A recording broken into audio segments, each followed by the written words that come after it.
ఏ problem నొక్కుండా ఈ కార్యక్రమాలు చేశారు. ఎన్నో రోజులకు చూసిన ప్రయత్నం చేశారు. దౌర్జన్యాలు చేయడానికి చూశారు. మీ సమయం పాటించాం. మా కార్యకర్తలకు మేము ఇన్ఫార్మ్ చేస్తాం. మేము అందరికీ చెప్పాం. వాళ్ళు స్థానం కోల్పోయారు. చంద్రబాబు స్థాయి నుంచి భాష మీద ఇష్టం వచ్చినట్టుగా భాషని సభ్య సమాజంలో ఎవరు విన్న భాష మాట్లాడుతున్నారు. కాబట్టి రేపు రెండు ఇంకా ఉధృతంగా ఉంటాయి. వాళ్ళ తాలూకా మాటలు కానీ చేష్టలు కానీ వాళ్ళ చేతలు కానీ ఎవరు కూడా ఉద్రేకపడద్దు. మన ముందున్న కర్తవ్యం రేపు ఈ రాష్ట్రంలో మళ్ళీ జగన్మోహన్ నాయకత్వంలో అధికారం తీసుకురావాలి. పేద ప్రజలకు మనం చేయూతనివ్వాలి.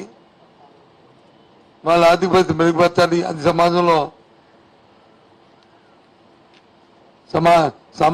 సమాజం బాధ్యతది ఒక పౌరుడిగా అని చెప్పామ్మా మా కేడర్ అందరికీ. మా ముఖ్యమంత్రి ఆదేశం అది, మా పార్టీ అధ్యక్షుడు. ఆ ప్రకారం అందరూ కూడా సమన్వయం పాటిస్తూ ఎక్కడ ఏ విధమైన కవింపులు వచ్చినా సరే ఏ ఒక్కరు కూడా ఏకవ్వకుండా సహనంగా ఇంత పర్సెంటేజ్ పోలవడానికి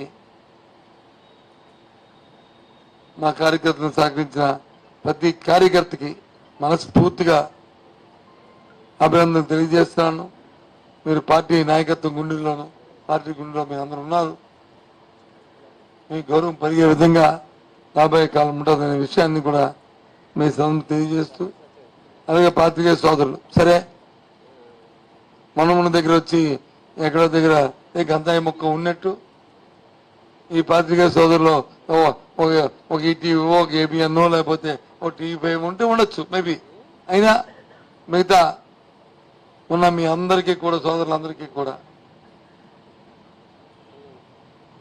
మీ గతంలో మీరు పాల్పంచుకున్న మీ అందరికీ మీ ఎంకరేజ్మెంట్కి మనస్ఫూర్తిగా మీకు కూడా సోదరులందరికీ కూడా ధన్యవాదాలు తెలుపుతూ సార్ ఒక మాట సార్, ఇప్పుడు టీడీపీ అవనండి ఆ పార్టీ అనుకూల మీడియా అవనామండి ఉత్తరాంధ్రలో మీకు ఒక్కరికే టార్గెట్ చేసుకున్నారు. కారణం ఏంటని భావిస్తున్నారు మీరు? నాకు ఒక్కరికే టార్గెట్ అని వాళ్ళు ఏం చేస్తారు? ఎవరైతే వాళ్ళకి కొరకగా ఉంటామో లేకపోతే ప్రజలతో ఆధారం ఉంటుందో వాళ్ళు టార్గెట్ చేయడం రాజకీయాల్లో సహజం. ఆ రకంగానే వాళ్ళు టార్గెట్ చేశారు. దానికేముంది? వాళ్ళు టార్గెట్ చేసినంత టార్గెట్ నేను అనుకోను, అది వాళ్ళ చేతకాంతంలో అనుకుంటాను. టార్గెట్ అది చేతకాంతనం.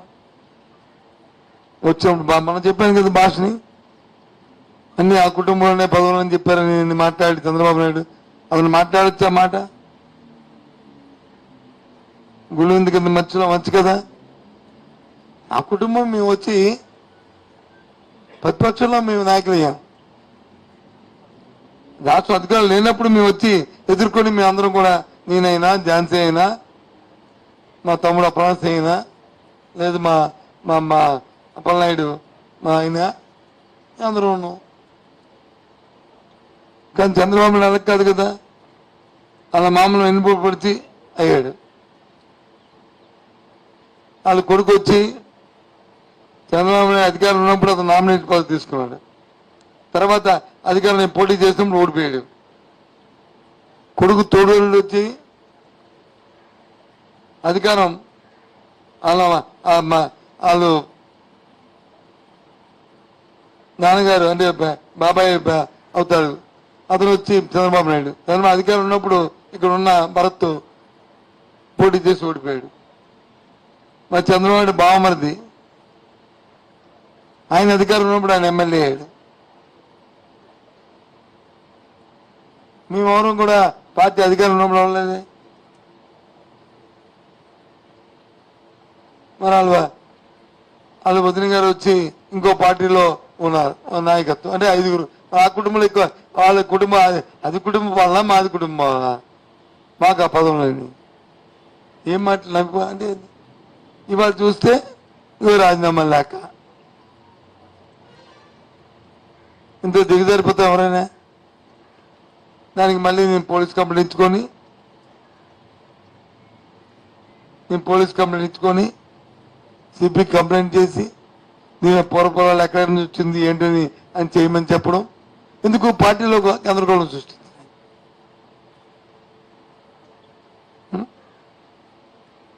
అవునా కదా అది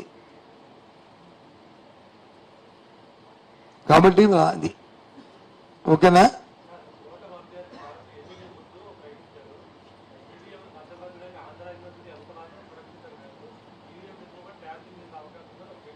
ఏమో అతను ఏమిస్తాను అవగాహన ఉన్న మాట్లాడితే ఈవీఎంలు భద్రపరచడం ఆంధ్ర యూనివర్సిటీయా లేకపోతే మా నెండి కాలేజీయా లేకపోతే ఇంకా రఘు కాలేజీయా ఇంకోటి అనేది కాదు, అది ఎలక్షన్ కమిషన్ ఇష్టం.